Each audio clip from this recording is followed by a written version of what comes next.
ତିଳୋତ୍ତମା ଦୁନିଆର ସବୁଠାରୁ ମୂଲ୍ୟବାନ ଏବଂ ସୁନ୍ଦର ରତ୍ନଗୁଡ଼ିକର କ୍ଷୁଦ୍ର କଣିକାରୁ ତିଆରି ହୋଇଥିଲେ। ସେ ଏତେ ସୁନ୍ଦର ଥିଲେ ଯେ ତାଙ୍କୁ ଦେଖିଲେ ଯେ କେହି ମୋହିତ ହୋଇଯାଉଥିଲେ।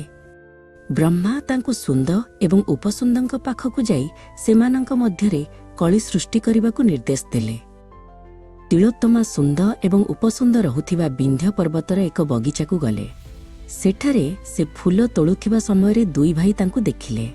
ତିଳୋତ୍ତମାଙ୍କ ଅପୂର୍ବ ସୌନ୍ଦର୍ଯ୍ୟ ଦେଖି ସେମାନେ ଆଶ୍ଚର୍ଯ୍ୟ ହୋଇଗଲେ। ସୁନ୍ଦ ତାଙ୍କୁ ଦେଖି ମୋହିତ ହୋଇ ତାଙ୍କ ପାଖକୁ ଦୌଡ଼ିଗଲେ।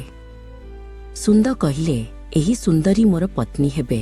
କିନ୍ତୁ ଉପସୁନ୍ଦ କହିଲେ, ନାଇଁ, ମୁଁ ତାଙ୍କୁ ପ୍ରଥମେ ଦେଖିଛି, ସେ ମୋର ହେବେ।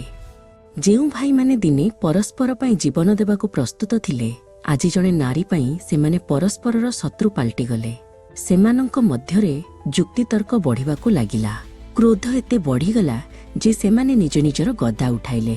ଉପସୁନ୍ଦ ଚିତ୍କାର କରି କହିଲେ, ମୁଁ ତୁମକୁ ଆଜି ଛାଡ଼ିବି ନାହିଁ। ତିଳୋତ୍ତମା ଦୂରରେ ଛିଡ଼ା ହୋଇ ଏସବୁ ଦେଖୁଥିଲେ।